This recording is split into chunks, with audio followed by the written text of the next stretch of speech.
Picture waking up in a morning without glasses to read the news, a world where the word university doesn't exist, or where time is just a vague idea marked by the sun's shadow. Strange, isn't it? Yet, before the medieval era, that's exactly how life was until ingenious minds across Europe, Asia, and the Middle East sparked revolutions that still ripple through our lives today. We often think of the Middle Ages as a time of knights and castles, but behind those romanticized images lies something far more extraordinary, a hidden legacy of innovation that built the foundation of our modern world.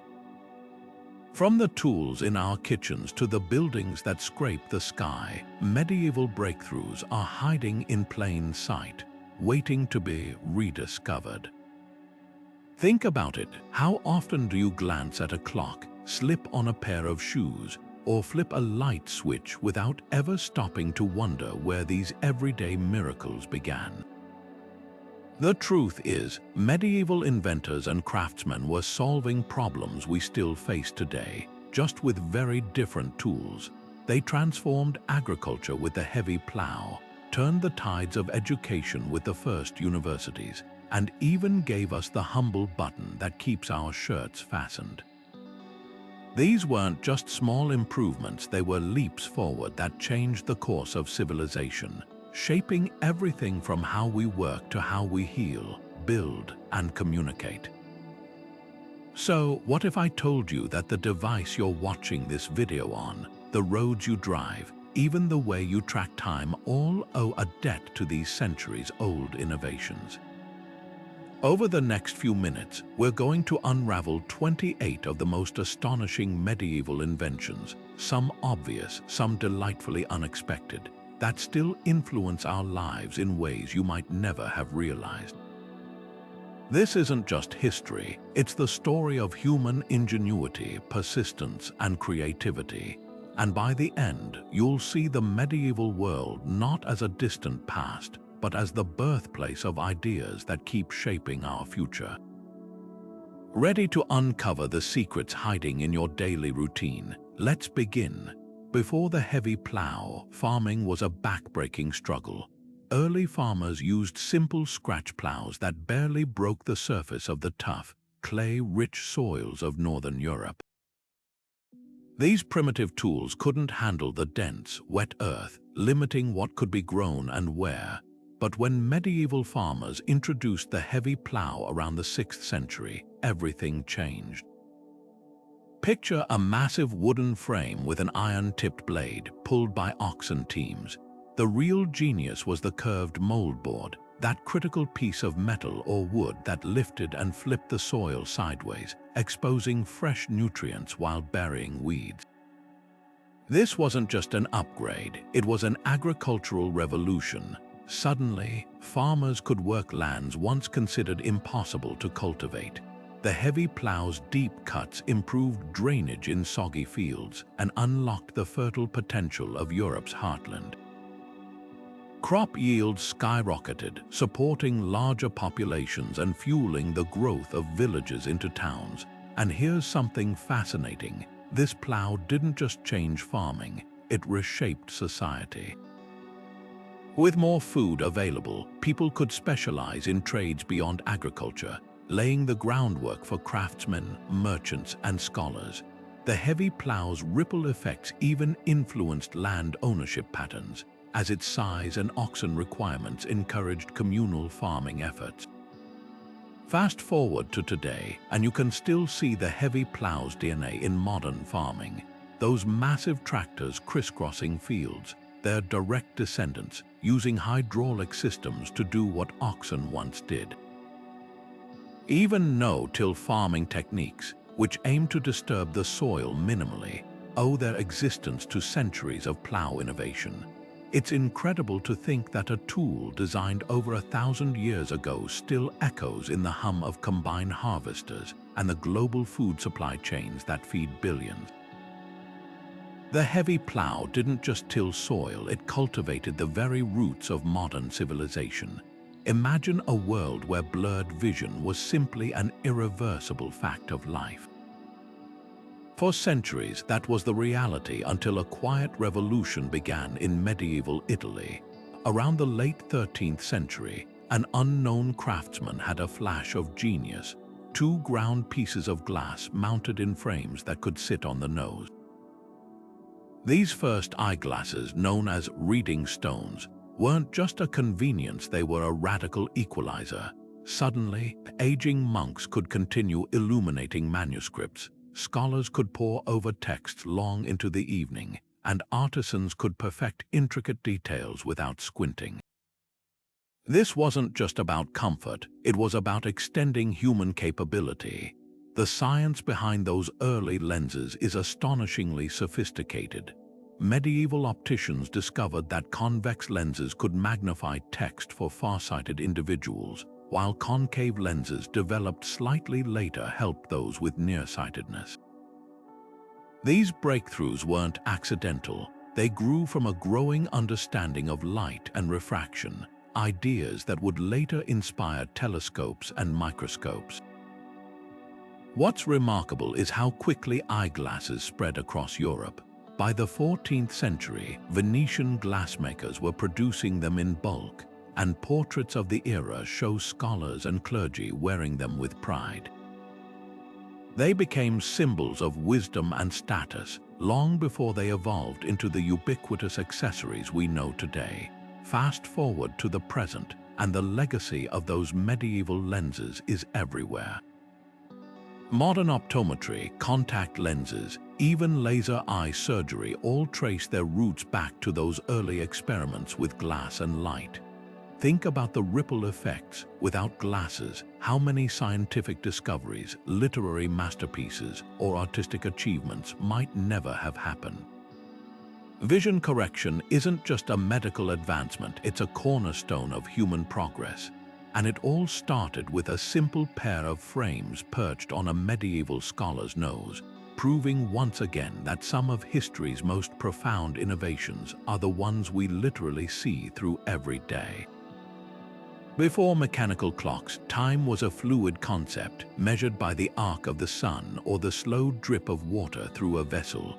Sundials were useless on cloudy days, and water clocks froze in winter, hardly reliable for a society on the brink of transformation. Then, in the 13th century, something extraordinary happened. Medieval engineers began tinkering with gears, weights, and escapements, creating the first mechanical clocks.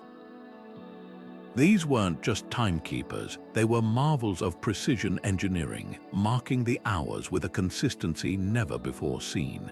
Imagine the wonder of hearing a bell strike the same time in a monastery tower, day after day, regardless of weather or season. This was more than convenience, it was the birth of punctuality as we know it. The impact of mechanical timekeeping rippled through every aspect of medieval life. For the first time, towns could synchronize activities from market openings to church services. Merchants no longer had to haggle over how long a reasonable delivery time might be. Contracts could specify hours instead of vague promises. Scientific observation leaped forward too, as scholars could now measure phenomena with newfound accuracy. The very rhythm of daily life shifted, moving from nature's unpredictable cadence to the regimented tick of a clock tower. And here's the fascinating part: these early clocks weren't just functional. They became symbols of civic pride, often adorned with intricate carvings and astronomical displays, blending art with cutting-edge technology. Today, the legacy of those medieval clockmakers is all around us.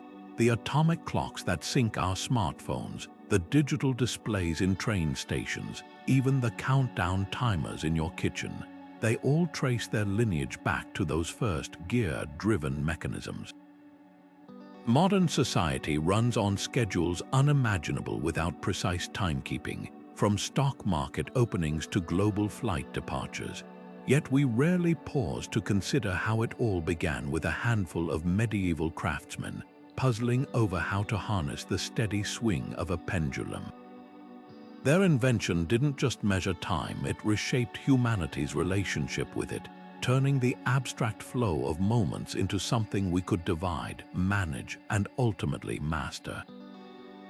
Long before sprawling campuses and online courses, education was a scattered affair: monastic schools for theology, apprenticeships for crafts, and occasional lectures by traveling scholars. Then, in the 12th century, something revolutionary took shape in cities like Bologna, Paris, and Oxford. These weren't just gatherings of scholars, they were the birthplaces of the modern university, institutions so groundbreaking that their structure still defines how we learn today. Picture the scene: students pooling resources to hire professors, debating Aristotle in crowded halls, and pursuing knowledge as a formalized pursuit rather than a privilege reserved for the elite.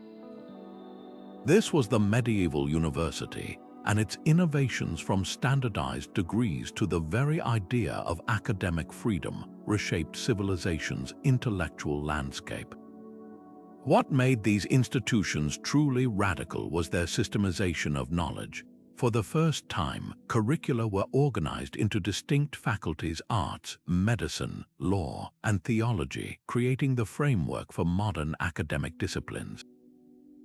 The lecture format, where professors read and interpreted texts aloud to scribbling students, might seem quaint now, but it standardized the transfer of knowledge across generations. Even the concept of earning a degree, complete with ceremonial robes and Latin oaths, originated in these medieval halls. And here's a fascinating twist: many early universities operated like guilds, with students and teachers forming collectives to protect their rights.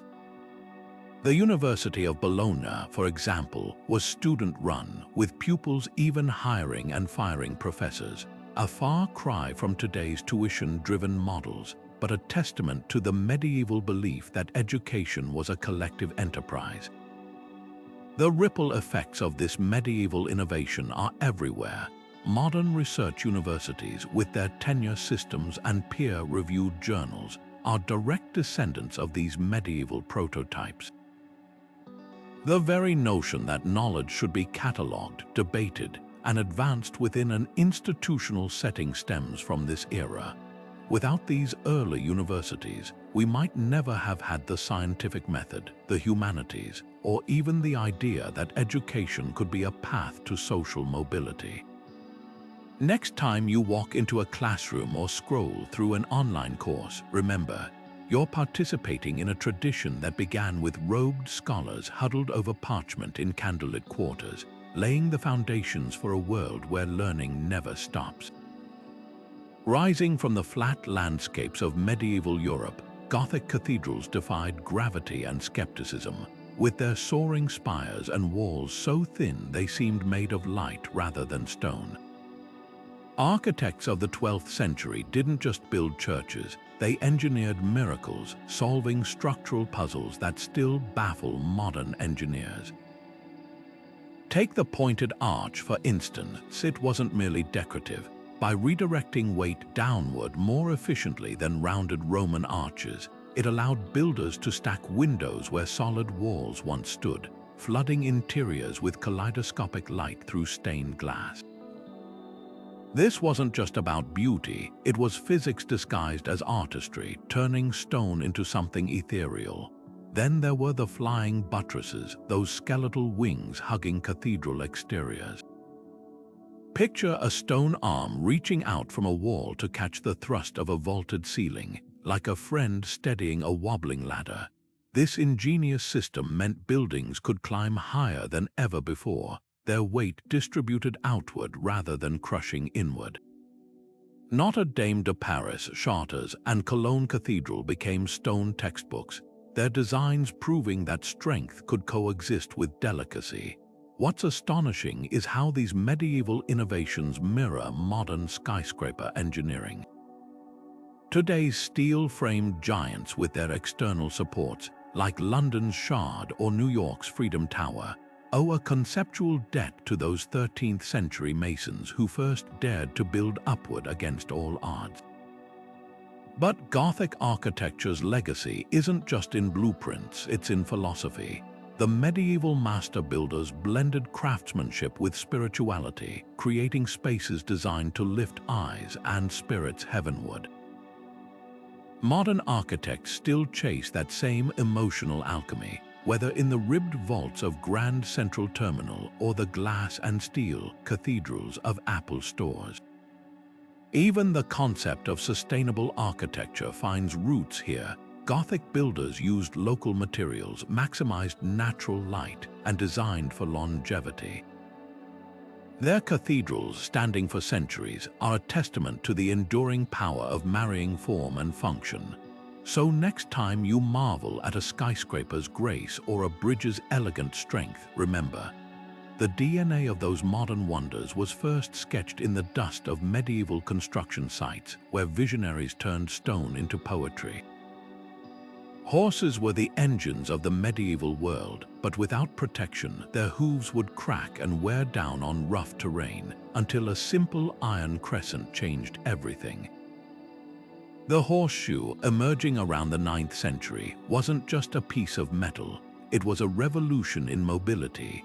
Picture a knight's charger galloping across stony battlefields or a farmer's draft horse pulling a plow through rocky soil. Before horseshoes, such tasks would leave animals lame after just a few miles, crippling transportation and agriculture. But with iron shoes nailed securely to their hooves, horses could work longer, travel farther, and carry heavier loads without pain. This seemingly modest upgrade transformed economies and warfare alike, turning horses into the indispensable partners of human progress. The science behind horseshoes is deceptively clever. A horse's hoof is made of keratin, the same material as human nails, and constantly grows, much like how we trim our fingernails. But unlike nails, hooves bear the full weight of the animal, wearing down faster than they can regenerate on hard surfaces. Medieval blacksmiths solved this by crafting curved iron plates that acted like armored soles, absorbing shock and preventing excessive wear. The design was so effective that it varied little across cultures, from the stirrup-equipped cavalry of the Mongols to the heavy draft horses of European farms. And here's something remarkable. The process of shoeing horses became an art in itself, with smiths heating, shaping, and fitting each shoe individually, a tradition still practiced today in farrier workshops worldwide. Beyond practicality, horseshoes reshaped societies. In warfare, armored knights relied on shod horses to charge across battlefields without injury, making cavalry a dominant force for centuries. Trade routes expanded as merchants could now transport goods over longer distances without exhausting their animals. Even agriculture leaped forward, with horseshoes enabling plows to till tougher soils previously inaccessible to oxen. Today, the legacy of this medieval innovation gallops on. Modern equestrian sports, from dressage to racing, depend on specialized horseshoes tailored for speed or stability. Police-mounted units and therapeutic riding programs still use shod horses for reliability. And while tractors have replaced plow horses, the principles of hoof protection live on in veterinary science, ensuring the welfare of working animals. That humble piece of iron didn't just spare horses' feet, it carried civilization forward, one hoofbeat at a time. Before the wheelbarrow, moving heavy materials was a two-person job, one lifting, another steadying, both straining under the weight of stones, dirt, or harvests. Then came a deceptively simple solution, a single wheel mounted between two handles with a trough to bear the load. Emerging independently in medieval China and Europe around the 12th century, the wheelbarrow turned back-breaking teamwork into a one-person task. Picture a mason hauling bricks across a cathedral construction site or a farmer transporting turnips from field to market. With the wheelbarrow's clever distribution of weight, most of the load borne by the wheel, leaving the operator to balance and steer. Suddenly, productivity soared. This wasn't just a tool, it was a liberation of labor, amplifying what a single pair of hands could achieve. The genius of the wheelbarrow lies in its physics. By placing the wheel at the fulcrum point, medieval inventors harnessed the principle of leverage, allowing a person to lift what would normally require multiple workers. Chinese designs often featured a large central wheel, enabling transport of staggering weights. Some historical accounts describe wheelbarrows carrying up to 600 pounds. European versions, with their smaller front wheels, prioritized maneuverability in tight spaces like castle courtyards or monastery gardens. What's fascinating is how these variations reflect regional needs. China's vast building projects demanded heavy hauling, while Europe's fortified towns needed agility. Yet both designs shared the same revolutionary idea, shifting the burden from human muscles to mechanical advantage. Fast forward to today, and the wheelbarrow's DNA is everywhere. Modern construction sites still rely on steel-framed versions to move concrete and debris. Gardeners push resin models filled with mulch or plants. Even space-age adaptations exist. NASA designed a lunar wheelbarrow for moon base construction. But perhaps the most telling testament to its brilliance is how little the core design has changed. The wooden frames and iron wheels of medieval times have evolved into lightweight alloys and puncture-proof tires, yet the fundamental concept remains untouched. In an age of bulldozers and forklifts, the humble wheelbarrow endures because it solves an eternal problem: how to make heavy work lighter. From the quarries that built cathedrals to the backyard gardens of today, this medieval innovation keeps carrying our burdens, one load at a time. Gutenberg often steals the spotlight in the history of printing, but centuries before his press, medieval innovators were already experimenting with ways to replicate words on a mass scale. In China, as early as the 9th century, artisans carved entire pages of text into wooden blocks, inked them, and pressed them onto paper, creating the world's first printed books. Buddhist scriptures, calendars, and even playing cards circulated through this woodblock method, spreading knowledge far beyond the reach of handwritten manuscripts. Meanwhile, in Korea, metal movable type emerged in the 13th century, with individual characters arranged and rearranged like puzzle pieces to form new pages. These weren't just prototypes, they were fully functional systems that proved the potential of mechanical reproduction, setting the stage for Gutenberg's later revolution. What made these early techniques so groundbreaking was their democratizing power. Before block printing, books were painstakingly copied by scribes, often taking months or years to complete a single volume. The cost was astronomical, limiting literacy to the wealthy and clergy. But with wood blocks, a single carved slab could produce hundreds of identical pages in a fraction of the time. Imagine a medieval marketplace where primers, religious texts, and even poetry became accessible to merchants and farmers for the first time. This shift didn't just spread information, it began dismantling the monopoly on knowledge held by elites. In Europe, block-printed playing cards and devotional images circulated widely by the 14th century, priming society for the explosion of printing to come. The medieval world was quietly laying the foundation for an information age it would never see. The leap from woodblocks to movable type was a game-changer. Korean artisans under the Goryeo dynasty crafted bronze characters so precise they could be reused endlessly, a system centuries ahead of its time.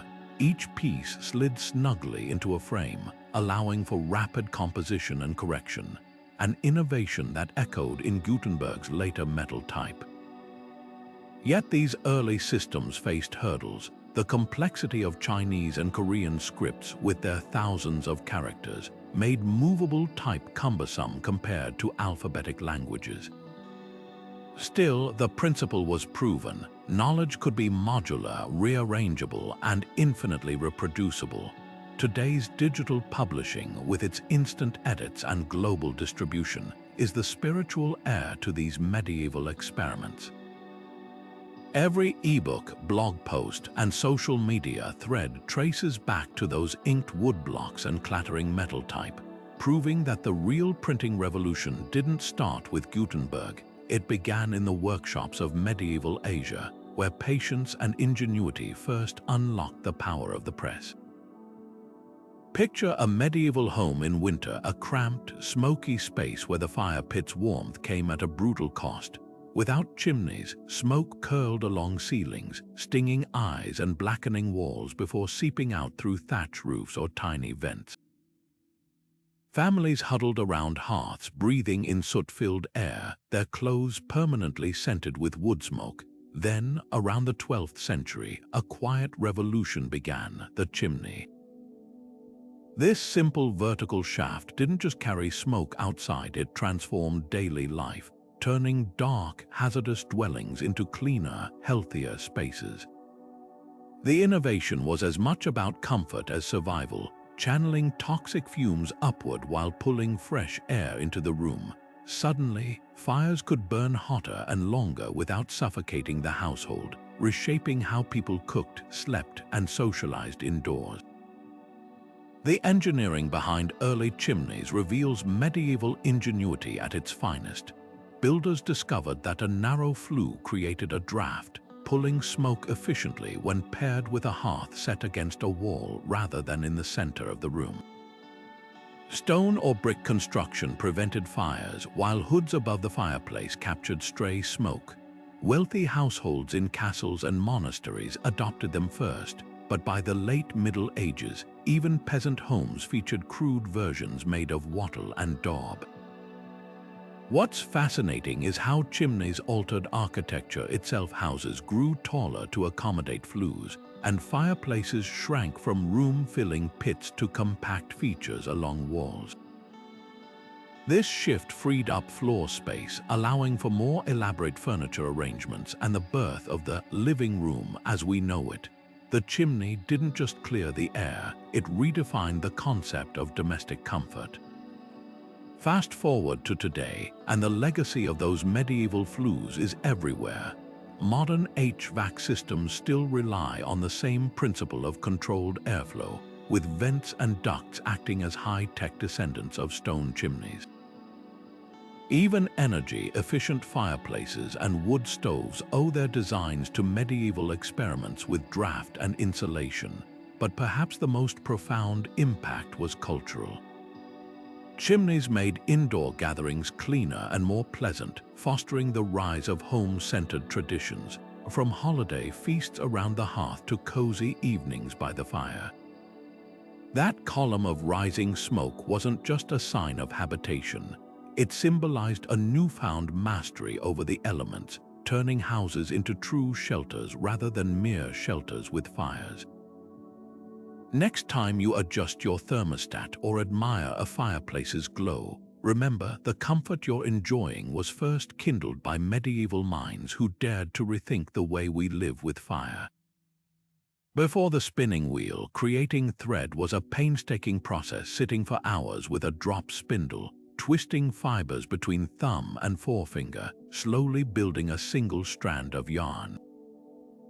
It was labor so time-consuming that producing enough cloth for a single tunic could take weeks. Then, somewhere between the 8th and 11th centuries, an unknown inventor in India or the Islamic world revolutionized the craft with a simple but brilliant device, the spinning wheel. Picture a horizontal wheel turned by hand or foot, connected to a spindle that twisted fibers into thread with mesmerizing efficiency. What once took days could now be done in hours, unlocking a new era of textile production. This wasn't just a faster way to spin, it was the first step toward mechanizing human labor, a concept that would echo through the Industrial Revolution and beyond. The mechanics of the spinning wheel reveal medieval ingenuity at its finest. Rotating the large wheel via a crank or treadle transferred energy to the spindle through a drive band, allowing continuous twisting of fibers without constant hand motion. Early models like the Great Wheel or Charker required occasional pauses to wind spun yarn onto the spindle, but later versions incorporated a flyer, a U-shaped piece that automated winding, making the process even smoother. What's fascinating is how these adaptations spread globally. The technology traveled along trade routes, evolving to suit local needs: flax wheels for European linen, compact versions for nomadic cultures, even water-powered models in some regions. The spinning wheel became a universal tool, yet its core principle remained unchanged, harnessing rotational force to amplify human productivity. Beyond practicality, this invention reshaped economies and gender roles. Medieval women, traditionally responsible for home textile production, found their workloads lightened, freeing time for other crafts or trades. In India, Gandhi later symbolically adopted the charkha as a tool of self-reliance during the independence movement, proving its cultural endurance.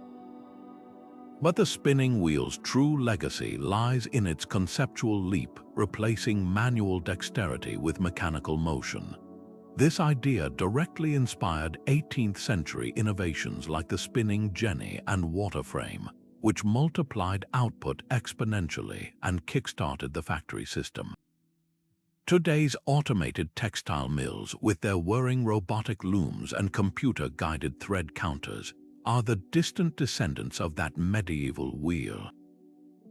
Every T-shirt, carpet, or surgical mask produced at industrial scale owes a debt to the moment someone first thought to spin thread not just with fingers, but with gears and momentum. Yet perhaps the most poetic survival of the spinning wheel is in the hands of modern artisans. Amid mass production, hobby spinners and heritage craftspeople still use traditional wheels, preserving a tactile connection to centuries of skill. There's something almost meditative about watching wool transform into yarn under rhythmic foot pedals, a reminder that even in our digital age, the marriage of human touch and simple machinery retains its magic. The spinning wheel didn't just make thread, it spun the very fabric of modern industry, one revolution at a time. Imagine sailing into uncharted waters where the horizon stretches endlessly in every direction, with no landmarks to guide you, just the capricious winds and currents. For medieval mariners, this was the terrifying reality until a small, floating needle changed everything. The magnetic compass, likely adapted from Chinese navigational tools by the 12th century, became the sailor's silent ally. At its heart was a simple marvel, a magnetized needle aligning itself with Earth's magnetic field, pointing steadfastly north no matter how the ship pitched or turned. This wasn't just a tool, it was a lifeline transforming ocean travel from a game of celestial guesswork into a calculated science. Suddenly, sailors could venture beyond sight of shore, braving the Atlantic and Indian Oceans with newfound confidence. The age of global exploration didn't begin with towering ships or detailed maps. It began with this humble device quivering inside a bowl of water or pivoting on a pin. What made the compass revolutionary was its reliability in all conditions. Unlike the sun or stars, obscured by storms or clouds, the needle's pull never faltered. Mediterranean traders were among the first Europeans to adopt it, their voyages becoming faster and safer as they abandoned coast-hugging routes for open water. By the 13th century, Venetian and Arab merchants were crossing the Mediterranean with compasses mounted in wooden boxes, their needles illuminated at night by candlelight.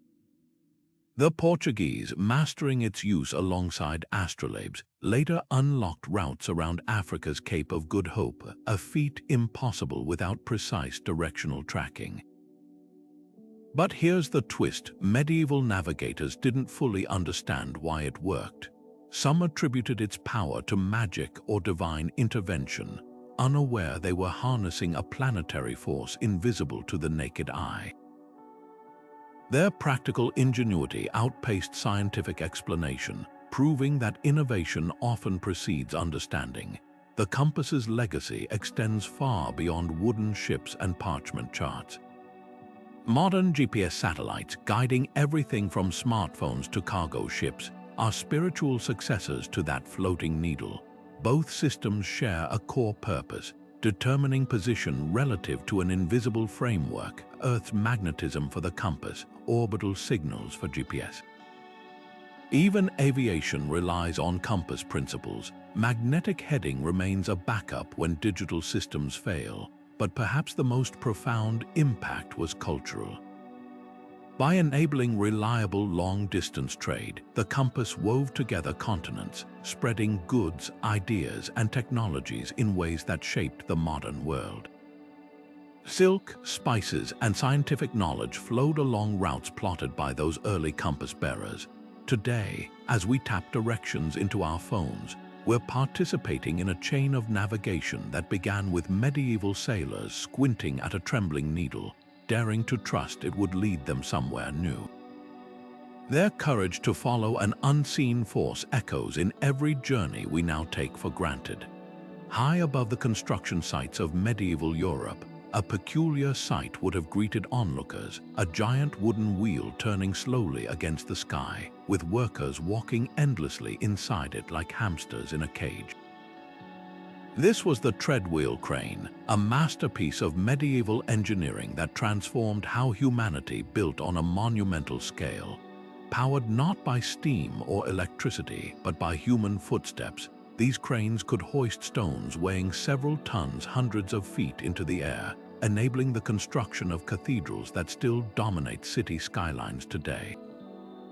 The secret lay in its elegant mechanics, a wooden spool rotating around a central axle, with ropes coiled around it that tightened with each step the laborers took. Like an ancient escalator in reverse, the workers' collective weight provided the energy, while a system of pulleys and gears multiplied their strength exponentially. This wasn't just brute force harnessed, it was physics perfected through timber and sweat. The Treadwheel Crane's design reveals astonishing sophistication. Some models feature dual wheels, allowing teams to work in shifts without stopping the lift. A braking system, often a simple wooden pawl, prevented loads from slipping backward, a critical safety feature when dangling granite blocks over workers' heads. What's remarkable is how these cranes were tailored to their sites. At England's Canterbury Cathedral, treadwheels were installed inside towers during construction. Their openings later bricked up. Archaeologists still find their ghostly outlines in medieval masonry. The precision required was staggering. Operators had to coordinate their steps perfectly to maintain smooth lifts, sometimes for hours at a time. And unlike modern cranes, these were often left standing after projects, becoming permanent fixtures for repairs. Some medieval treadwheels remained in use for centuries, a testament to their durability.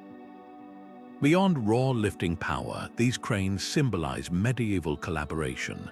Operating one required teamwork, not just the walkers inside the wheel, but spotters guiding loads, rope teams managing slack, and masons ready to position stones the moment they arrived. The rhythmic creak of the wheel would have been the soundtrack to cathedral building sites, synchronizing labor in an era before radios or shouted commands could be heard over the din. This communal aspect hints at why such backbreaking work persisted. Participation in these projects was often a spiritual act, with laborers believing each step brought them closer to divine favor. Modern construction crews might operate robotic arms from air-conditioned cabins, but the principle remains the same, harnessing collective effort to reshape the world vertically. The treadwheel's legacy spins forward into modern engineering. While we've replaced human power with hydraulics and combustion engines, the core concepts, pulleys, gears, mechanical advantage are unchanged. Today's tower cranes still use medieval-derived block and tackle systems to distribute weight efficiently. Even the concept of renewable human-powered machinery finds echoes in modern gyms, where stair climbers and elliptical trainers repurpose the treadwheel's motion for fitness rather than construction. There's poetic symmetry in how medieval workers literally walked upward to lift stones skyward, just as we now climb toward better health. From the skeletal steel frames of skyscrapers to the winches on fishing boats, the treadwheel crane's DNA endures wherever heavy things need lifting with grace and precision. Its story reminds us that some of history's most powerful innovations weren't about replacing human labor but amplifying it through clever design. Deep beneath the flickering light of medieval forges, a revolution in metallurgy was taking shape, one that would turn brittle iron into the backbone of civilization.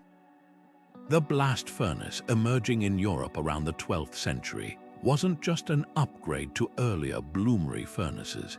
It was a complete reimagining of how metal could be made. Picture a towering stone or brick structure, sometimes reaching 15 feet high, where carefully layered iron ore, charcoal, and limestone met temperatures hot enough to liquefy metal for the first time in history. Previous methods could only produce spongy lumps of iron that required endless hammering to purify. But the blast furnace's intense heat, reaching over 2,000 degrees Fahrenheit, created a game-changing byproduct: liquid iron that could be poured like water into molds, then refined into steel. This wasn't just a new way to make metal, it was the birth of mass production for one of humanity's most essential materials. The secret to the blast furnace's success lay in its ingenious airflow system. Bellows, often powered by water wheels, forced a continuous blast of air into the furnace chamber, supercharging combustion. This relentless oxygen flow allowed temperatures to soar beyond what traditional bellows and Danville methods could achieve, completely transforming the chemistry of smelting. Limestone acted as a flux, pulling impurities into slag that could be skimmed off the molten metal surface. What emerged was high-carbon pig iron, brittle at first, but capable of being decarburized into malleable wrought iron or further refined into steel through reheating and hammering. The ripple effects were staggering. Suddenly, a single furnace could produce hundreds of pounds of iron per day instead of the meager output of older methods. Forges near wooded areas with ample charcoal flourished, their chimneys spewing smoke across the countryside as Europe's iron production skyrocketed. This medieval innovation didn't just change metalworking, it reshaped warfare, agriculture, and daily life.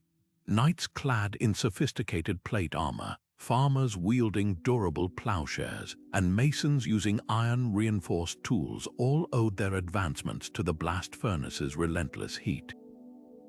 The famous swords of Toledo and Damascus, renowned for their flexibility and sharpness, were born from techniques perfected in these furnaces. Even architectural marvels like Gothic cathedrals benefited, with iron reinforcements allowing for taller, more daring designs. But perhaps the most profound impact was economic. Regions rich in iron ore and forests became industrial powerhouses, their economies fueled by the clang of hammers and the glow of molten metal. The blast furnace turned iron from a precious commodity into a ubiquitous material, setting the stage for everything from steam engines to skyscrapers. Today's steel mills, with their 100-foot towers and computer-controlled smelting, are direct descendants of those medieval furnaces. The basic principle remains unchanged: superheat raw materials to separate metal from ore. Modern advancements like oxygen injection and electric arc furnaces simply refine what medieval metalworkers first discovered: that controlling heat and chemistry could unlock metal's full potential. From the rebar in concrete to the chassis of cars, the blast furnace's legacy endures wherever strength and precision are required. It's a reminder that the medieval world wasn't just about swords and castles. It was a crucible where the very foundations of industry were forged, one fiery batch at a time. At first glance, the humble button might seem insignificant, just a tiny disc with holes or a shank, easily overlooked in the grand tapestry of medieval innovations. But before buttons, clothing was a chaotic affair of laces, pins, and belts that constantly came undone, leaving wearers fumbling with their garments. Then, in 13th century Europe, something subtle yet transformative occurred. Buttons evolved from mere ornamental beads into functional fasteners. These weren't the delicate, decorative pieces sewn onto ancient tunics for show. These were sturdy, practical closures designed to slip through reinforced buttonholes, holding sleeves snug at the wrist or keeping doublets tightly fitted against the torso.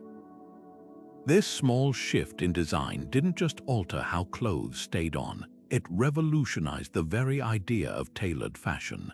The button's rise coincided with a sartorial revolution.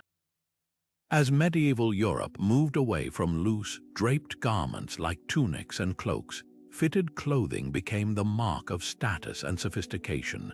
Buttons made this possible. Imagine a nobleman's fitted pourpoint, its sleeves buttoned from elbow to wrist, or a lady's snug gown fastened down the back, styles that would have been impossible with just laces or pins. The precision of buttons allowed for garments to hug the body's contours, creating silhouettes that emphasized shape and movement. What's fascinating is how quickly this spread. By the 14th century, buttons were so coveted that sumptuary laws in cities like Florence tried and failed to restrict their use to the upper classes. Commoners, eager to emulate the trend, began wearing them too, even if their buttons were made of wood or bone rather than silver or gemstones. The button had become democracy in miniature, a tiny luxury accessible to nearly everyone. Beyond fashion, buttons quietly reshaped manufacturing and trade. Button-making guilds sprang up across Europe, specializing in materials ranging from ivory to pewter. In Venice, artisans crafted intricate glass buttons that became coveted exports, while in Germany, metalworkers produced stamped designs featuring coats of arms or religious symbols. The demand for buttons even spurred innovations in drilling and polishing tools, as craftsmen sought faster ways to produce uniform pieces. This cottage industry laid groundwork for later mass production. After all, if society could standardize something as small as a button, what else might be systematized? The leap from medieval button workshops to 19th century garment factories isn't as vast as it seems. Both relied on division of labor, specialized tools, and an appetite for consistency. Today, buttons are so ubiquitous we hardly notice them, yet their legacy is everywhere. Modern shirts still use the same four-hole design perfected in medieval times. The snap buttons on jeans, the toggle fasteners on duffel coats, even the touch-sensitive buttons on smartphones, all descend from that medieval breakthrough. Surgeons rely on sterile, disposable buttons to secure gowns, while astronauts' pressure suits incorporate heavy-duty versions to withstand the vacuum of space. And let's not forget their cultural weight. Buttons have been tokens of luck, symbols of allegiance in wartime, even covert tools for spies. Napoleon's army famously smuggled messages inside hollow buttons. From holding together a child's first coat to securing a bride's wedding dress, these tiny discs carry stories far beyond their size. The next time you fasten your jacket, take a second to appreciate the medieval ingenuity stitched into every click and slide, proof that sometimes the smallest innovations hold everything together. Standing tall against the flat landscapes of medieval Europe, windmills turned the very air into a tireless worker, solving one of humanity's oldest challenges: how to grind grain without backbreaking labor. Emerging around the 12th century, these wooden giants with their massive sails weren't just picturesque landmarks, they were sophisticated machines harnessing an invisible force. Picture a miller guiding cloth-covered sails to catch the wind's angle, transferring that energy through a series of gears to turn heavy millstones. Where once villages relied on hand querns or animal-powered mills, the windmill offered something revolutionary, a way to automate work without relying on muscle or weather-dependent water wheels. This wasn't just about making flour. It was one of the earliest examples of humans tapping into renewable energy on an industrial scale, a concept that feels startlingly modern even today. The engineering behind medieval windmills reveals remarkable ingenuity. Early post mills could rotate entire structures to face changing winds, while later tower mills fixed the body and pivoted only the cap, a design still seen in Dutch landmarks.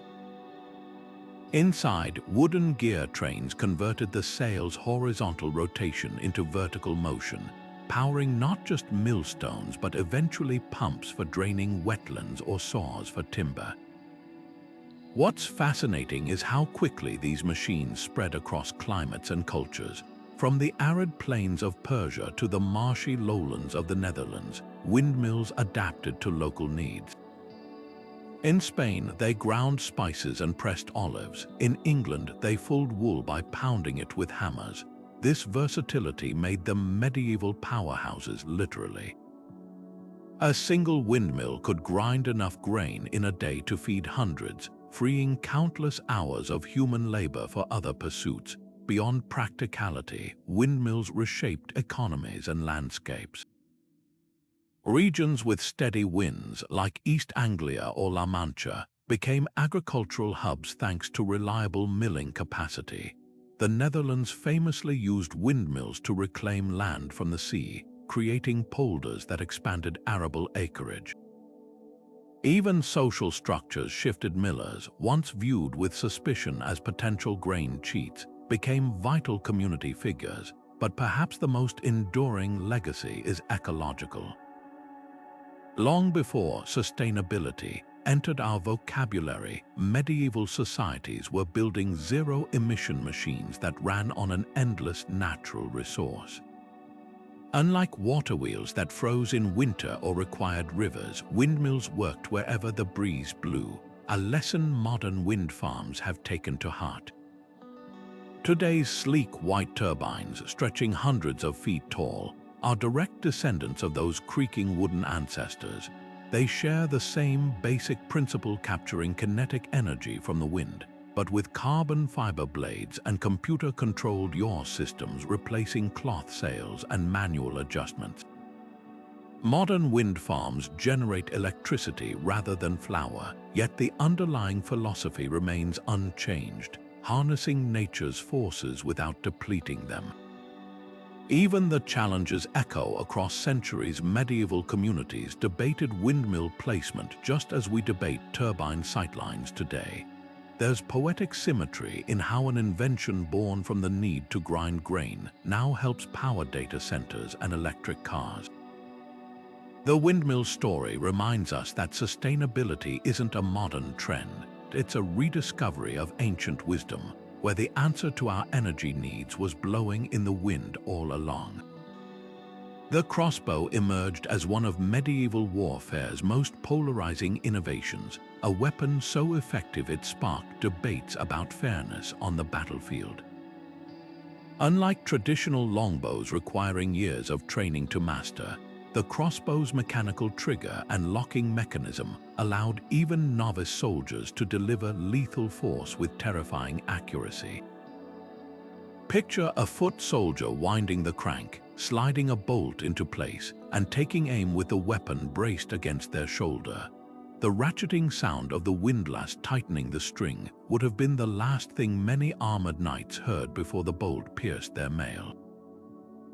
This wasn't just a new weapon, it was a democratization of violence, turning peasants into formidable marksmen capable of felling the nobility's expensive war horses and their riders from 100 yards away. What made the crossbow revolutionary was its blend of simplicity and engineering. The prod or bow assembly stored immense energy when drawn back, often using a lever or cranquin for heavier models. A rotating nut mechanism held the string in place until the trigger released it, allowing the shooter to aim without muscle fatigue, a luxury impossible with traditional bows. This lock and release principle mirrored later firearm mechanisms, where a trigger similarly controls stored energy. The crossbow's bolts, shorter and sturdier than arrows, could punch through armor at close range, changing battlefield tactics forever. Even its downside spurred innovation. The slow reload time led to formations where rows of crossbowmen alternated firing and winding, much like later musket volley tactics. Beyond warfare, the crossbow's legacy lies in its precision mechanics. Modern ballistics trace concepts like trigger sensitivity and energy transfer back to these medieval designs. The same principles that guided a crossbow bolt's flight now inform rifle barrel rifling and projectile stabilization. Even space technology owes it a detonase, a studied crossbow mechanisms for deploying scientific instruments in zero gravity, where controlled force is critical. Yet perhaps the most enduring impact was psychological.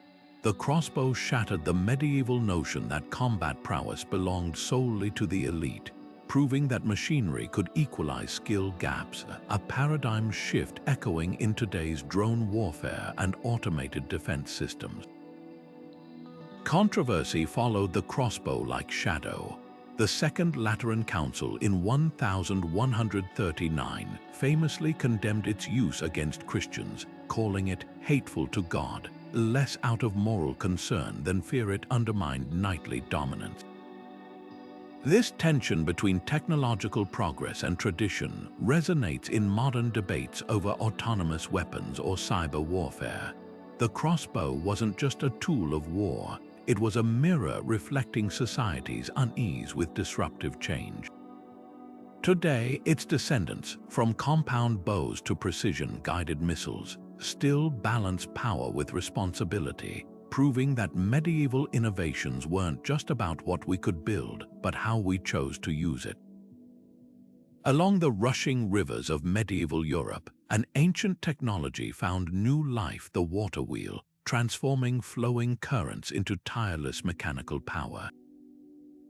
Unlike the simple irrigation wheels of antiquity, medieval engineers scaled up these wooden giants, some spanning 30 feet in diameter, their paddles churning relentlessly against the current.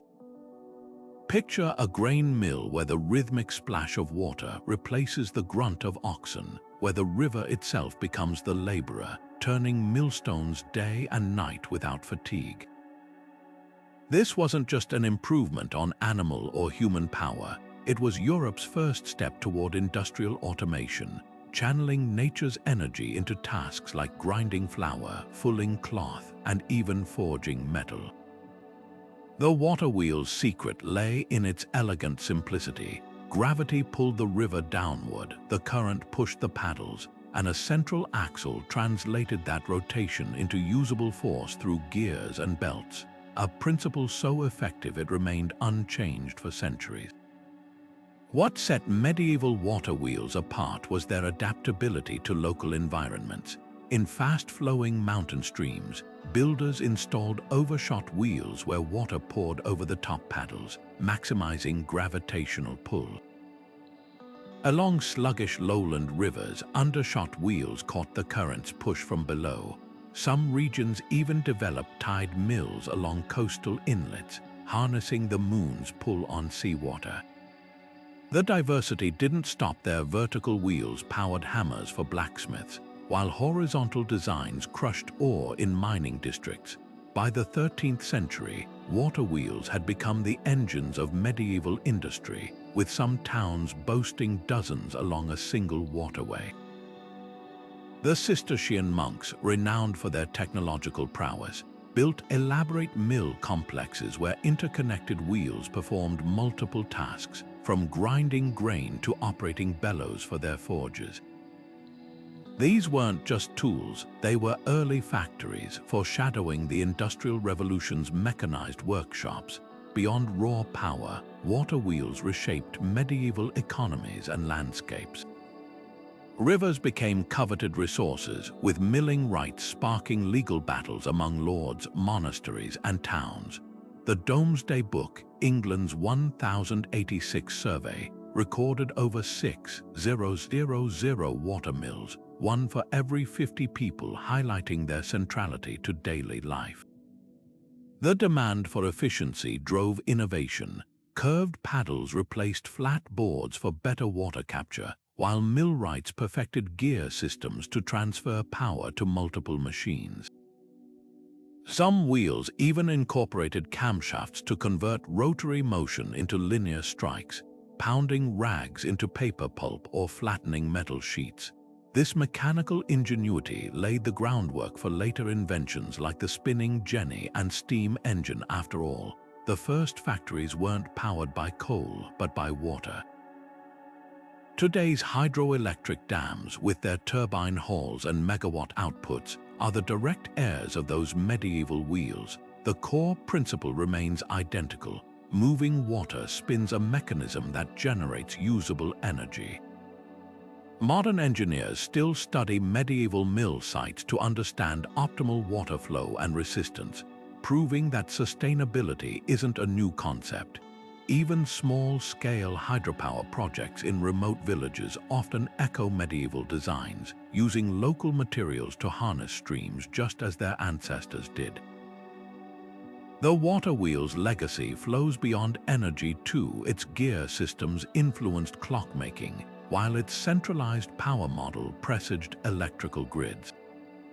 From the clatter of a 12th century forge hammer to the hum of a 21st century turbine, the lesson endures. Sometimes the most powerful innovations aren't about conquering nature, but collaborating with it.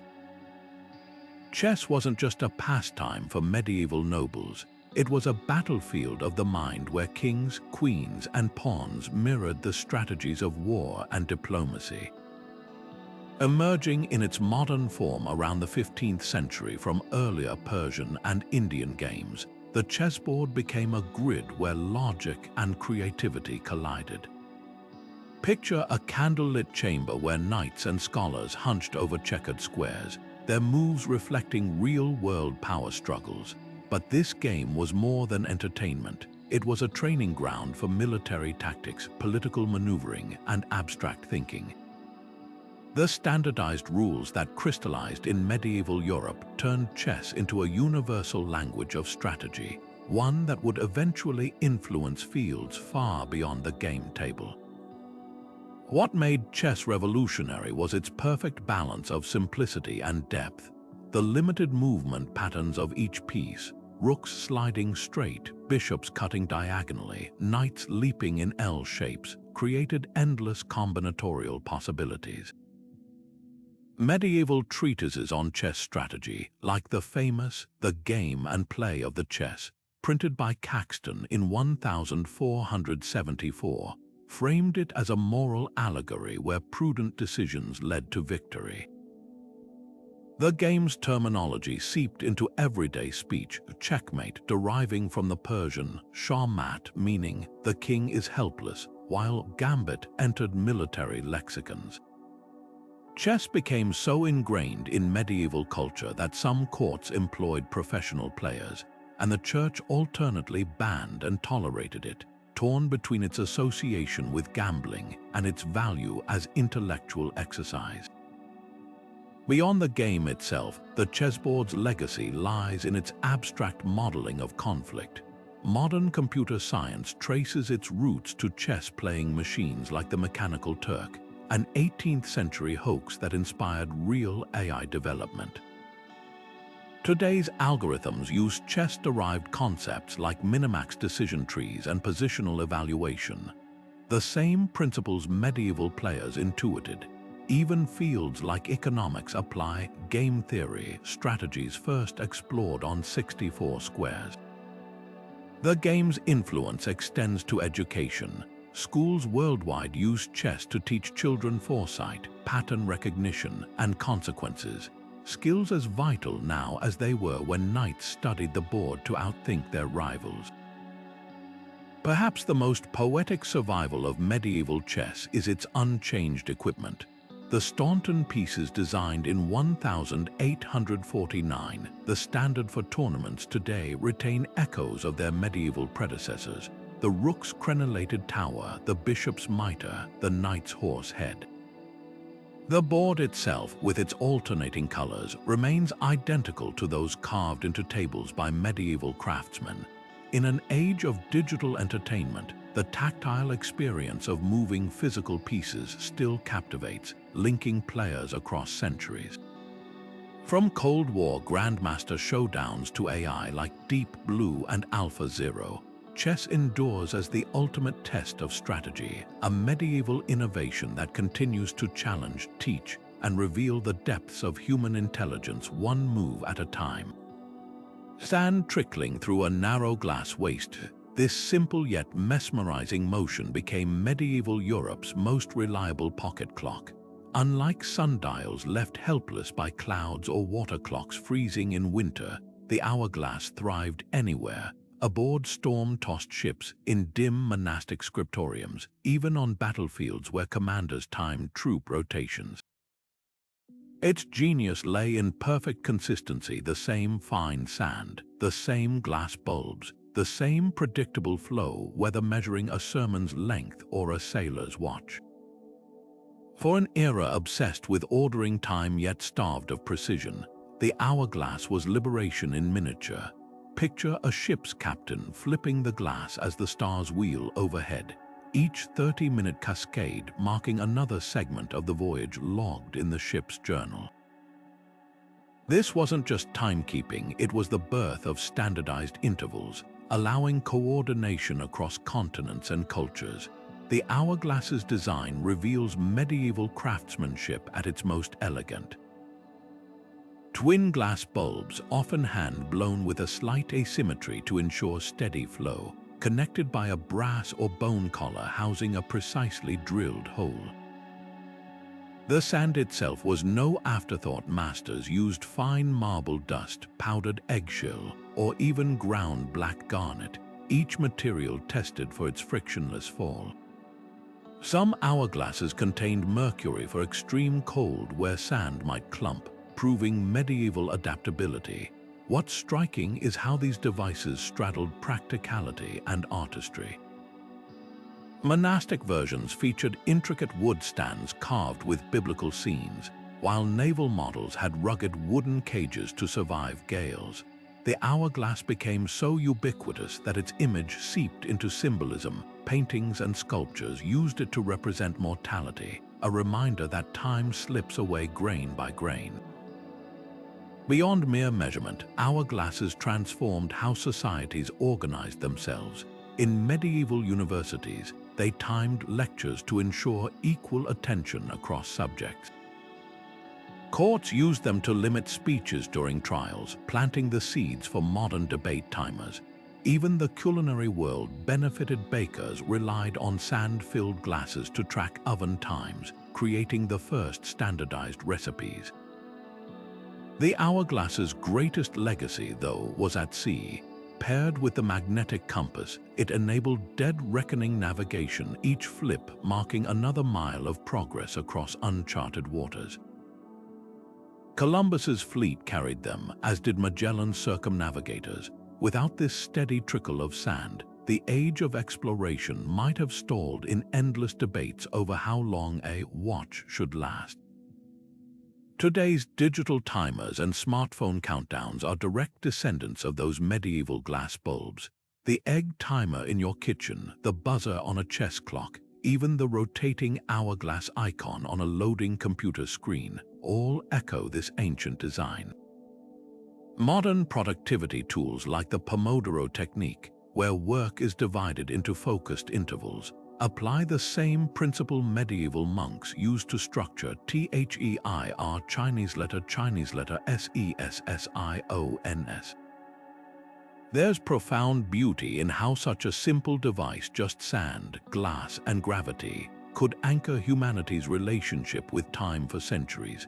Unlike sundials that worshipped the sun or water clocks that mirrored rivers, the hourglass captured time's essence as something finite, measurable, and relentlessly flowing. Its message endures every time we glance at a clock. Moments are grains slipping through our fingers, urging us to use them wisely. The thunderous roar of the first hand cannons marked a turning point in medieval warfare, where fire and metal eclipsed the clang of swords and the whine of arrows. Emerging in 14th century Europe and China, these primitive firearms were little more than metal tubes packed with gunpowder, ignited by a slow burning match to hurl stone or iron projectiles. Yet their impact was anything but simple. Picture a battlefield where armored knights, once nearly invincible in their steel shells, suddenly faced weapons that could pierce plate armor at 100 paces. The hand cannon's violence was raw and unpredictable, often as dangerous to its operator as to the enemy, but it represented something unprecedented, warfare no longer reliant on muscle power alone. This was the dawn of chemistry and physics harnessed for destruction, a shift so profound it rendered centuries of combat tactics obsolete almost overnight. What made early firearms revolutionary wasn't just their destructive potential, but their democratizing effect on warfare. Unlike longbows requiring years of training or warhorses demanding vast resources, a hand cannon could be operated by a conscript with minimal instruction. The psychological terror they inspired was equally transformative. The deafening blast, acrid smoke, and sudden lethality shattered the orderly formations of medieval battles, forcing armies to adapt or perish. By the 15th century, these crude tubes evolved into matchlock arquebuses, featuring trigger mechanisms and shoulder stocks for improved accuracy. The Siege of Constantinople in 1453 showcased their devastating potential, where Ottoman cannons, some firing stone balls weighing over half a ton, reduced the city's legendary walls to rubble in weeks, a feat no trebuchet could match. Beyond the battlefield, firearm development accelerated metallurgy and chemistry. Gunsmiths experimented with alloys to withstand explosive pressures, while alchemists refined gunpowder mixtures for consistency and power. The spiral grooves later cut into barrels to spin bullets for accuracy. A technique known as rifling emerged from medieval trial and error. Even logistics changed, as armies now needed supply chains for saltpeter and lead rather than just arrows and fodder. The ripple effects reached society's core. Castles with towering walls became obsolete, prompting star-shaped fortresses with angled bastions to deflect cannon fire. The feudal order, built on knightly dominance, began crumbling under the weight of gunpowder. Today's precision-guided missiles and drone strikes might seem worlds apart from those smoking hand cannons, but the lineage is direct. The same principles of controlled explosions propelling projectiles govern everything from sniper rifles to space launch systems. Modern ballistic science still studies medieval barrel harmonics, while advances in propellants trace back to those early black powder experiments. More profoundly, firearms reshaped humanity's relationship with power, both political and personal. The idea that a commoner could wield force equal to a noble's sword altered social contracts forever, setting the stage for citizen armies and, eventually, democratic revolutions. The medieval hand cannon's echo isn't just heard in gunfire, it's in the very structure of our world, where access to technology can redefine the balance of power in an instant. Those first fragile pairs of medieval eyeglasses were precious, ground quartz lenses mounted in delicate metal or bone frames, each one painstakingly crafted by hand. Without protection, they'd shatter in a traveler's pouch or scratch against coins in a scholar's pocket. The solution emerged alongside the glasses themselves: fitted cases that cradled these optical marvels like treasure. Crafted from leather, wood, or even embossed metal, these weren't mere containers. They were miniature fortresses designed to withstand the rigors of medieval life. Picture a 14th-century monk slipping his spectacles into a velvet-lined box before tucking it beneath his robe, or a merchant securing his pair in a hinged brass case dangling from his belt. This wasn't just about convenience, it was the birth of a philosophy still with us today, that precision instruments demand equally precise protection. The craftsmanship of these early cases reveals how highly medieval society valued vision correction. Some featured intricate carvings of saints, believed to guard against theft or damage, while others had secret compartments for lens cleaning cloths, a medieval version of today's microfiber pouches. Wealthy patrons commissioned cases from the same artisans who crafted jewelry with silver clasps and enamel inlays.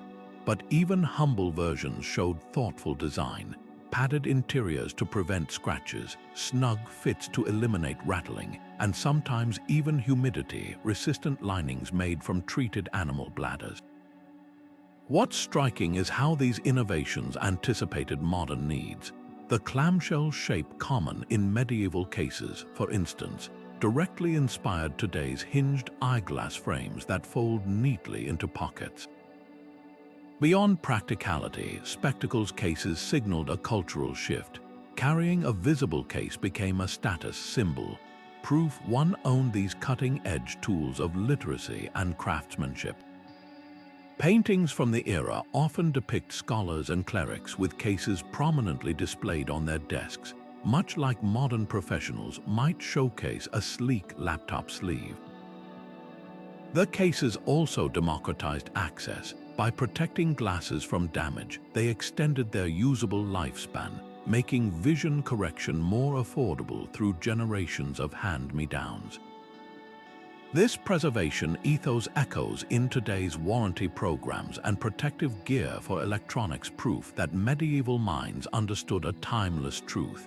Innovation isn't just about creating something new, but ensuring it endures. Modern eyeglass cases, whether silicone sleeves for athletic wear or magnetic closure boxes for designer frames, all descend from those medieval prototypes. The same principles apply: shock absorption, scratch prevention, and portability. Even the rise of smartphone screen protectors and camera lens caps follows this medieval legacy, shielding delicate surfaces from a world full of hazards. There's poetic resonance in how something as simple as a lined box helped preserve not just glass lenses, but the very act of seeing clearly across centuries. From the velvet-lined cases of medieval monks to the impact-resistant shells guarding today's AR headsets, the spectacles case reminds us that every great invention deserves armor worthy of its purpose. Before the medieval postal system, sending a message across a kingdom meant trusting a lone rider to brave bandits, bad weather, and unpredictable roads, if it arrived at all. Then, in the 12th century, something transformative emerged: organized courier networks that turned haphazard message delivery into a reliable service. Picture a chain of way stations dotting the roads between cities, where fresh horses and riders stood ready to pass letters like a baton in a relay race. The Holy Roman Empire's Thurn Taxis family famously operated one such system, their couriers clad in distinctive uniforms, carrying sealed pouches that could traverse hundreds of miles in days rather than weeks. This wasn't just faster communication, it was the birth of a revolutionary idea: that information should move predictably, securely, and affordably enough for merchants, scholars, and even ordinary citizens to participate. The efficiency of these networks lay in their infrastructure. Monasteries often served as early post offices, with monks acting as scribes and archivists. By the 13th century, universities like Paris and Bologna maintained their own messenger systems, shuttling scholarly correspondence across Europe. But the real game changer was standardization. Fixed routes with scheduled departures replaced ad hoc deliveries, while wax seals and cipher codes ensured privacy medieval versions of today's tracking numbers and encryption. Some cities even instituted postal tariffs with fees calculated by distance and weight, a practice still visible in modern postage stamps. The ripple effects were profound. Trade flourished as merchants could now negotiate deals across distances, and rulers consolidated power by coordinating regional governors. For the first time, news traveled faster than gossip, shrinking the medieval world in ways that foreshadowed today's instant communication. Beyond letters, these networks carried parcels, legal documents, and even early forms of banking notes, laying groundwork for global logistics. The Hanseatic League, a powerhouse of medieval trade, relied on couriers to synchronize commerce from London to Novgorod. Meanwhile, the Mongol Empire's Yam system, a network of horse relays spanning thousands of miles, could deliver messages faster than any system until the telegraph. What's striking is how these models shared core principles with modern services: centralized hubs, transit schedules, and even insurance for lost or damaged goods. The medieval postal system didn't just move mail. It built the scaffolding for interconnected societies, proving that reliable communication could be as vital as roads or currency. Today's postal services, from the USPs to international freight carriers, are direct descendants of those medieval relays. The concept of zip codes echoes the way 13th century Italian city-states divided delivery districts, while priority shipping mirrors the express riders nobles hired for urgent missives. Even digital logistics platforms with their real-time tracking fulfill the same ancient need to bridge distances with trust and efficiency. The next time you receive a package or check your mailbox, remember, you're participating in a system that began with hoofbeats on muddy roads and parchment sealed with wax, a testament to humanity's unshakable belief that no message should ever be left undelivered. Barrels might seem like simple wooden containers, but their invention in medieval Europe solved a problem that had plagued storage for centuries: how to keep liquids safe during long journeys over land and sea. Before barrels, civilizations relied on fragile clay amphorae or leak-prone animal skins vessels that cracked under rough handling or spoiled their contents. Then, around the 3rd century, Celtic craftsmen perfected the art of coopering, bending staves of oak or chestnut into that iconic bulging shape we still recognize today.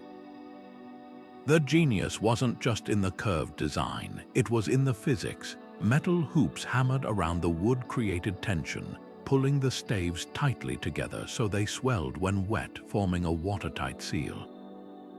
A well-made barrel could survive being rolled down a gangplank, tossed onto a cart, or stacked 3 high in a ship's hold, all while preserving wine, beer, or salted fish for months or even years. What made barrels revolutionary was their versatility. Unlike fixed clay jars, they could be disassembled and reassembled for transport, their staves shipped flat to distant regions where coopers would rebuild them. This modular design turned barrels into medieval shipping containers, standardizing storage across continents. Monasteries used them to age beer and wine, their oak imparting subtle flavors, a happy accident that shaped brewing traditions still cherished today. Explorers like Columbus packed barrels with fresh water and salted meat, knowing they'd survive Atlantic storms. Even warfare relied on them. Armies marched with barrel-laden supply trains carrying everything from grain to gunpowder. The design was so effective that regional variations emerged: taller barrels for fish in Scandinavia, shorter ones for olive oil in the Mediterranean. each tweaked to local needs yet adhering to the same timeless principles of strength and seal. The barrel's legacy barrels forward into modern industry with astonishing fidelity. Walk into any craft brewery today, and you'll see the same wooden casks medieval monks used, now aging bourbon or sour ales. The term barrel remains a standard unit of measurement in oil trading, harking back to when crude was shipped in wooden casks. Even the space program borrowed the concept. NASA early rocket fuel tanks were essentially high-tech barrels, cylindrical for strength and rounded to distribute pressure. But perhaps the most poetic survival is in language itself. We roll out new projects, tap into resources, and celebrate over a barrel, idioms steeped in the rhythms of Cooper's workshops. From the whiskey aging in Kentucky rickhouses to the giant steel drums shipping industrial chemicals, the medieval barrel's DNA endures wherever we need to keep the outside out and the inside in. Its story is a reminder that some innovations are so perfectly balanced between form and function they outlast empires. Forks today seem as natural as breathing, but in medieval Europe they sparked outrage, scandal, and even religious condemnation. Picture an 11th century Byzantine princess arriving in Venice with a two-pronged golden fork, shocking onlookers who considered eating with anything but hands or a knife downright sinful. This small utensil, common in the Middle East for centuries, clashed with European traditions where bread served as edible scoops and shared trenchers thick slices of stale loaf, doubled as plates. The fork's path to acceptance was prickly. Clergy denounced it as excessive delicacy, while diners struggled to spear slippery meats without stabbing their lips. Yet by the 15th century, what began as a luxury for nobility trickled down to merchant classes, reshaping not just how people ate, but how they interacted with food and each other at the table. The fork's slow conquest reveals medieval Europe's complex relationship with hygiene and status. Early versions, often with just two sharp tines, functioned more as serving tools than personal utensils. Wealthy households might own a single fork for lifting sticky sweets like marzipan or figs from communal platters. What changed everything was the fork's pairing with another medieval innovation, the individual plate. As pewter and ceramic dishes replaced shared trenchers, diners needed a way to manage food on their own surfaces without soiling fingers. Italian courts led the charge, adopting forks to protect ruffled sleeves from sauces, a practical concern that dovetailed with Renaissance ideals of refinement. By the 1500s, Catherine de' Medici's arrival in France with her Florentine cutlery set turned forks into diplomatic power players, their polished surfaces reflecting the era's growing obsession with table manners as social currency. Beyond etiquette, forks quietly revolutionized nutrition and cuisine.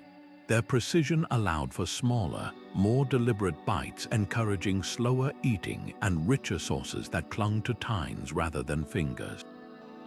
Medieval cooks began experimenting with dishes too delicate for hand eating, stuffed pastries, layered terrines, and the earliest pastas. The fork's rise even influenced agriculture. Demand for fork-friendly foods like asparagus and artichokes soared, while bread recipes shifted from dense, scoopable loaves to lighter, crustier varieties meant to accompany rather than replace utensils. This culinary evolution wasn't just about convenience, it mirrored deeper societal shifts. As forks divided meals into individual portions, they mirrored the Renaissance's growing emphasis on personal space and autonomy, turning communal feasts into staged performances of self-control. Today's bewildering array of forks, from salad to oyster to dessert, traces back to those medieval beginnings. The modern four-tine design, perfected in 18th century Germany, balances piercing and scooping functions its ancestors could only attempt. Yet the fork's true legacy lies beyond cutlery drawers. It helped birth restaurant culture. Try eating spaghetti carbonara with your hands. Transformed global trade. Silver mining boomed to meet utensil demand, and even altered human biology. Studies suggest fork use contributed to straighter teeth by reducing the need to tear food. From fast food sporks to space-age titanium camping forks, this medieval innovation remains endlessly adaptable, proving that sometimes the simplest tools steer civilization in unexpected directions, one bite at a time. Hidden behind monastery walls, handwritten manuscripts sat chained to desks, not as prisoners, but as treasures too precious to lose.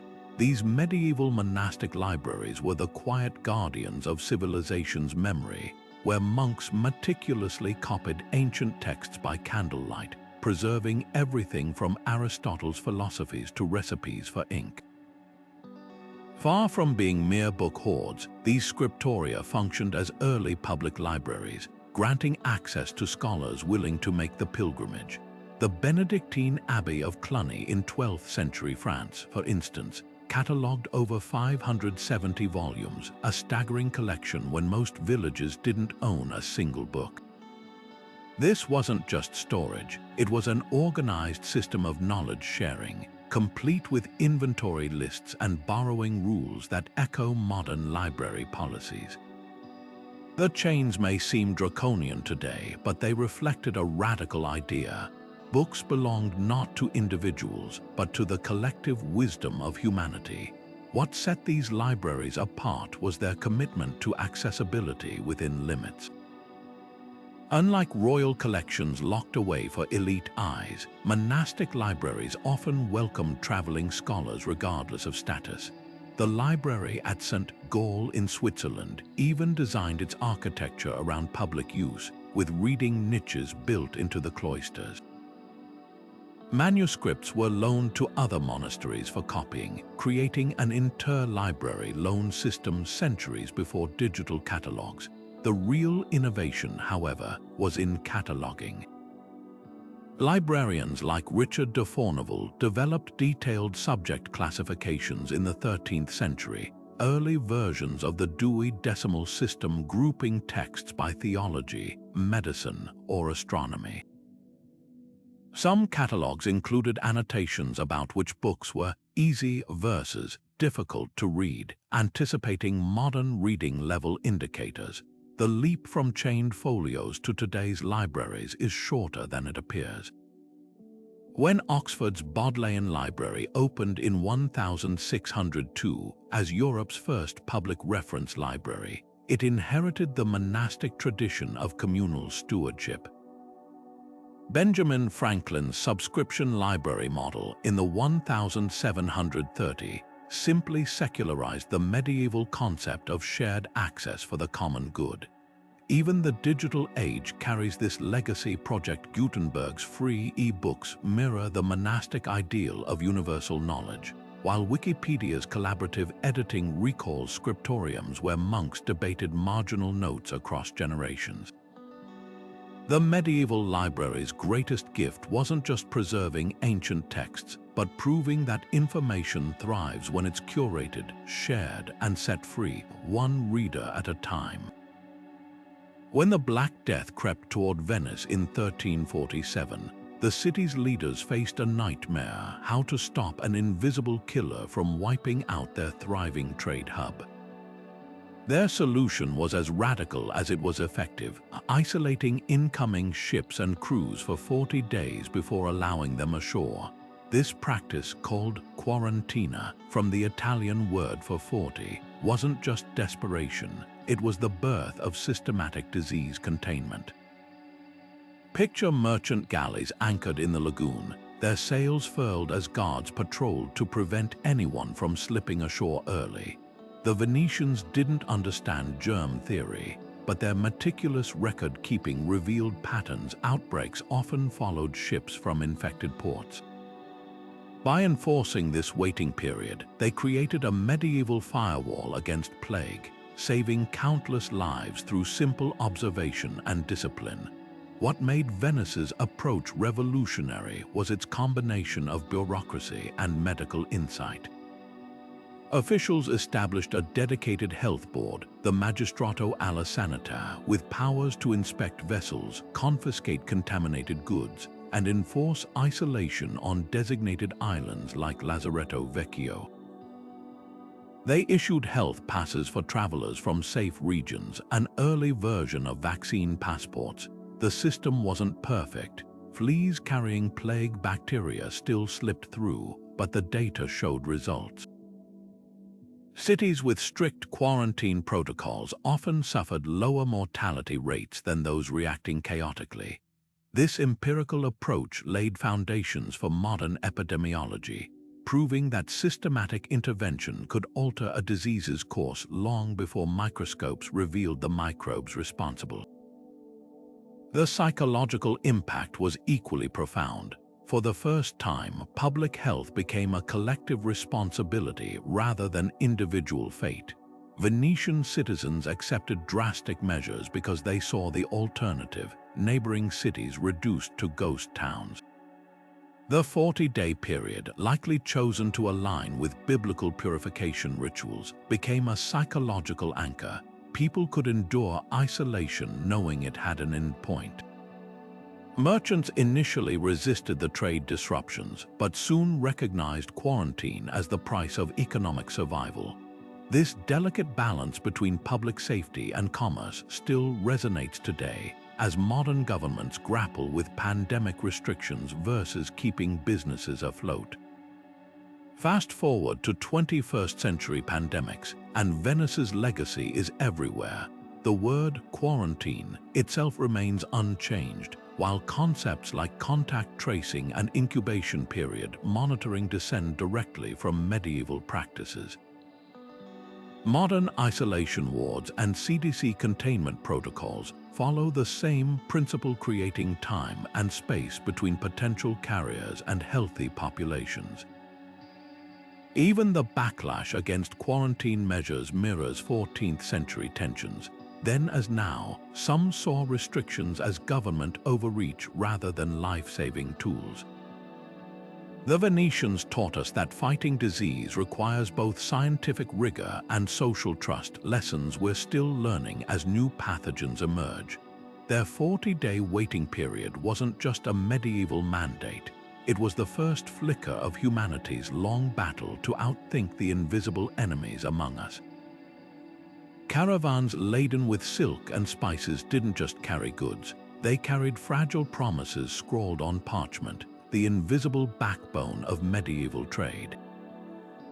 In smoky market stalls from Venice to Hangzhou, merchants faced a dilemma: how to move vast wealth across continents without tempting bandits or sinking under the weight of coin-filled chests. The solution emerged in the form of promissory notes and bills of exchange, early ancestors of today's crumpled banknotes. Picture a Florentine banker scratching ink across paper, guaranteeing that a trader in Bruges could claim silver from a local associate without risking a single coin on the dangerous Alpine passes. This wasn't just convenience, it was the birth of abstract value, where trust in written words began outpacing trust in precious metals. What made these medieval financial instruments revolutionary was their dual nature as both receipt and currency. A bill of exchange from a reputable banker could circulate through dozens of hands before being redeemed, each endorsement adding layers of credibility like a chain of medieval crypto transactions. The Silk Road thrived on this system. Persian merchants used sak, from which we get check, while Chinese merchants under the Tang dynasty traded fake yuan or flying money that allowed tea merchants to deposit earnings in one province and withdraw them thousands of miles away. These weren't mere IOUs, they were early examples of a global financial network where the reputation of banking houses like the Medici or the Cahorsins became more valuable than the gold in their vaults.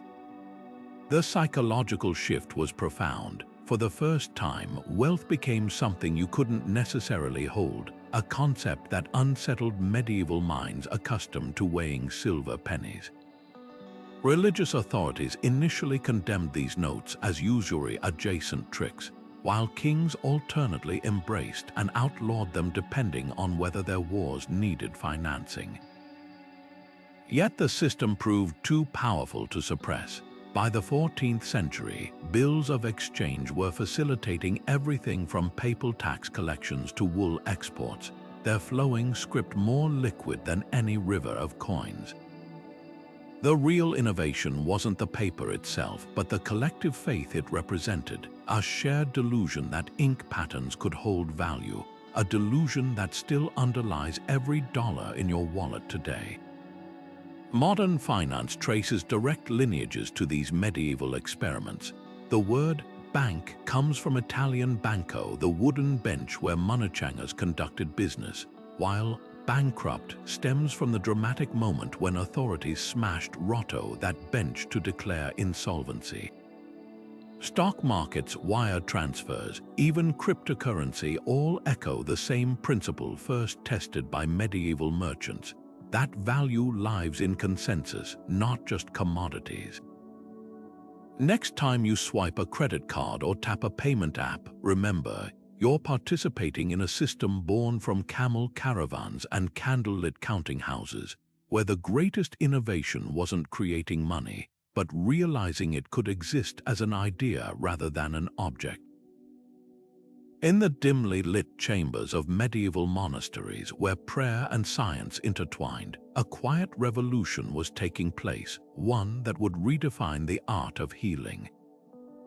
Amidst the era's bloodlettings and crude remedies, a select group of surgeons began refining their blades with unprecedented precision, crafting scalpels that could remove cataracts, repair hernias, and even perform early versions of brain surgery. These weren't the butcher-like instruments of battlefield amputations. They were delicate, purpose-built tools, their edges honed to a fineness that would astonish modern surgeons. The celebrated 10th century physician Albucasis of Islamic Spain documented over 200 specialized instruments in his Kitab al-Tasrif, including scalpels with curved blades for eye surgery and retractors for delicate tissue work, a level of sophistication that bridged the gap between ancient guesswork and modern medical science. What set these medieval scalpels apart was their marriage of metallurgy and anatomy. Blacksmiths working alongside physicians experimented with steel alloys that held sharper edges longer, while surgeons mapped the human body with newfound accuracy, adapting blade shapes to specific procedures. The lancet, a small double-edged scalpel, became the go-to tool for everything from draining abscesses to performing tracheotomies. Its design was so effective that versions of it appear in Renaissance surgical kits and even early 19th century medical bags. But the real breakthrough was conceptual, the idea that surgery could be precise rather than brutal, that a well-placed millimeter-wide incision could achieve what hacking never could. This shift mirrored broader changes in medieval medicine, where observation and experimentation began supplanting reliance on ancient texts alone. The legacy of these medieval innovations pulses through today's operating rooms.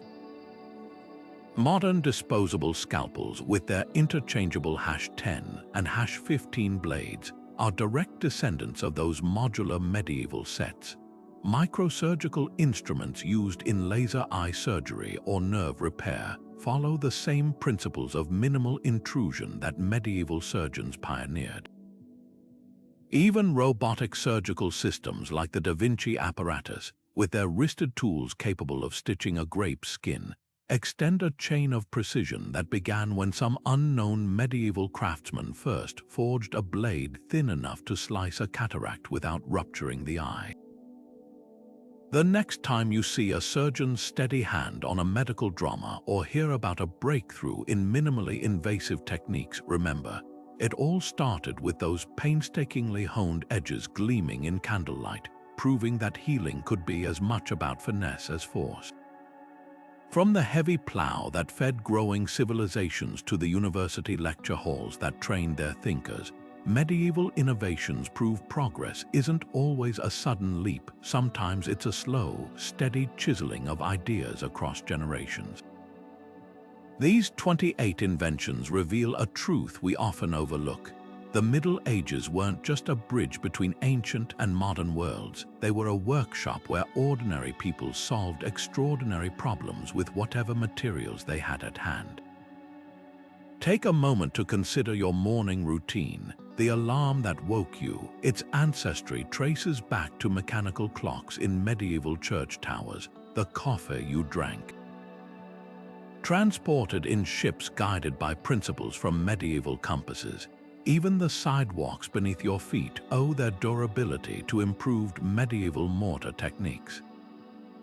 Everywhere we look, the fingerprints of medieval ingenuity remain visible if we know where to look. What's most remarkable isn't just the survival of these innovations, but how they've evolved. The humble button that once held a knight's tunic closed now fastens spacesuits. The windmills that ground grain centuries ago have morphed into towering turbines harvesting renewable energy. Even quarantine, a desperate measure against the Black Death, became the foundation of modern epidemiology. This adaptability speaks to the brilliance of medieval problem solving. These weren't static solutions frozen in time, but flexible concepts that could grow alongside humanity's needs. The university model, birthed in Bologna and Oxford, now underpins online learning platforms reaching millions. The surgical scalpel, refined by medieval physicians, has been miniaturized for robotic-assisted microsurgeries. Each innovation carried a seed of potential that later generations nurtured into something even greater. Yet perhaps the most surprising legacy is how medieval minds anticipated challenges we still grapple with today. Their windmills and waterwheels harnessed renewable energy long before fossil fuel crises. Their communal farming systems balanced productivity with land stewardship. Even their postal networks recognized that reliable communication binds societies together, a lesson painfully relearned in our digital age of fragmented information. There's profound humility in realizing that many modern solutions have roots in medieval trial and error. The next time you slip on eyeglasses or check the time, remember, you're participating in a chain of innovation stretching back to candlelit workshops and parchment sketches, where every solution sparked new questions. So which of these 28 innovations resonates most with you? Is it the quiet revolution of the chimney that made homes livable, or the explosive potential of gunpowder that reshaped nations? The steadfast reliability of the horseshoe, or the intellectual daring of the university? Drop your thoughts below. We love hearing which pieces of history surprise and inspire you.